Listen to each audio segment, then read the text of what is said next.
We are joined in the room, the booth here with DeMu himself. Tell me, DeMu, how are you feeling after that set? It was not as one-sided as you have told me. I didn't tell you it was going to be one-sided. Maybe one-sided for Kiljardi, but no, it was tough. You know, I walked into the event this morning and I saw you in that jacket, and I couldn't think straight. You know, like I thought, did Vlad ask his grandpa for the closest jacket, or did he go to the thrift store across the road? I don't know. I don't know. The booth got turned into a comedy show here. I want to direct the attention to the first game, that Byzantine versus Mongol. Very, very interesting how Kiljardi opened up with trade. Initially, you started pushing out, and the archer mobility coming to play such a crucial role. What was your thought process when you saw that he actually went for the second TC instead? Actually, I didn't see the second TC for a long, long time. Like, even though I saw it, I didn't acknowledge it. But I kept clicking on the trade, because you can see how many traders when you click on the silver tree. And it was like maximum 3 from what I remember. And, you know, I kind of committed pretty hard, because I even got the horseman upgrade for gold and stuff to deal extra damage. Because it works on traders too. But yeah, I felt pretty okay. Like, when I saw the spawn, my berries at the back, I was like, okay, this is like the best possible situation. But I think he played really well. Like, I actually thought he was going to keel over and die way sooner, because when I play Mongol, it doesn't go well against Byzantine, but he actually played really solid. I also, draft-wise, like I was left on Frisian. Like I was very comfortable with English on Hill and Dale, but I was 2-1 up, and I was like, I have Jeanne d'Arc and what did I have? Jeanne d'Arc in Japan, and I was like, Jeanne d'Arc's pretty good on Frisian, but Ottoman owns both of those things, so I was like, God damn it. Like, okay, I'm probably going to lose this one, but I was, like, pretty confident heading into the last one, because in my mind, Kiljardi, in his draft, he picked China, but I have never seen a Kiljardi China game in my life, so I was like, okay, he's probably going to go Order. I'm pretty comfortable with that, and, yeah, I mean, English owns Order, I feel. Yeah, it's definitely a strong matchup. Mirat, what do you think about that Order of the Dragon game? It's a difficult one, isn't it? I was actually slightly worried for your position there after he got the 4 relics in, and that's, you know, over 600 worth of gold income just passively, right? Is there any point there where you felt like maybe there's a bit of trouble? Did you feel like you have to go in very quickly to deal with some damage, or?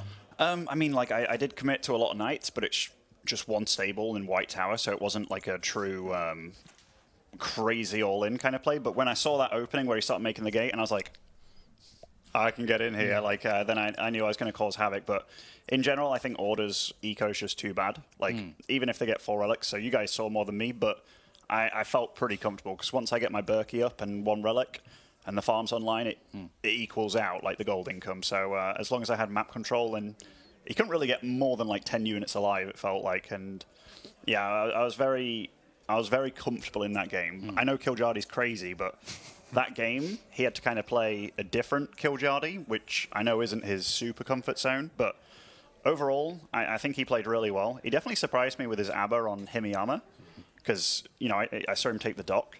There's, like, nothing I can really do about that with Malian. So I think that was, like, a good draft pick by him. And, yeah, I'm just very happy to beat him, you know. Like, it was... He's very good, so I'm happy it was a close series as well, because, yeah, he's been, like, he's been shit-talking me the whole week, actually. Like, he's been proper shit-talking me. And you've given him back in turn, right?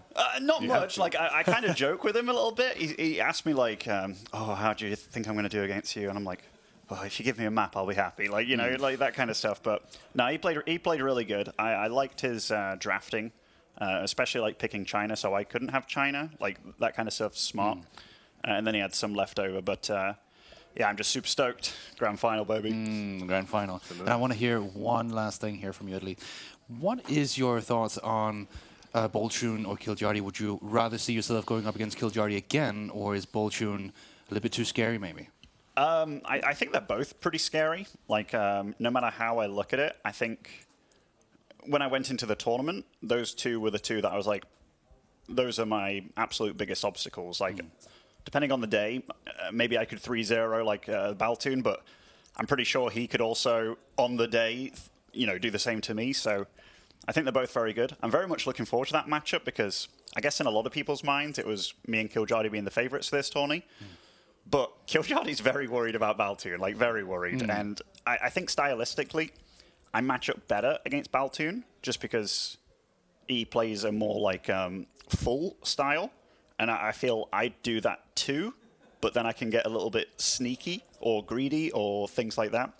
Whereas against Kiljardi, you can't really get away with sneaky and greedy because he's just going to attack you, and you know it's coming, and then you're like, normally I'd do this, but I really shouldn't, and then you do it, and you're like, God damn it, like this again. So, yeah, I'm just super happy. It's good to hear, good to hear.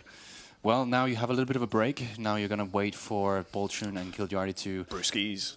Brewskis, indeed. You're going to wait about, and you're going to have that break period. You think that's going to be a little bit of a buff going into the grand final, now that Kiljardi has a longer road? I mean, I don't know. I mean, if Baltoon makes it, then technically he's like nice and warmed up, right? So, I mean, there's counterpoints to it, but... No, I'm happy with the break for sure. It's going to be fun. Like, I'm very much looking forward to just seeing them play because I have no idea who's going to win. Like, genuinely no idea. Me or vodka? You or vodka? Yeah. Who's going to win? You, Observer Cow versus vodka. What's your prediction, DeMu? Cal plays with his thumb on a ball mouse. Like, he is so done. But to be fair, I didn't get to practice on Scandinavia much, but Cal was one of the, sheeps to slaughter that, like, offered himself up to me to play on it. He wasn't bad, actually. And if he was playing with a ball mouse, like, the potential for him to be better with a proper mouse, that'd be amazing. Truth is, he did bring the ball mouse here today, so... He showed me. He was like, touch it. I'm like... What? this is so so weird. This is so weird. And no, yeah, I'm just going to go relax a bit. And yeah, pleasure, lads, pleasure. I'll sign myself out of this. No. Once again, congratulations. Enjoy your break.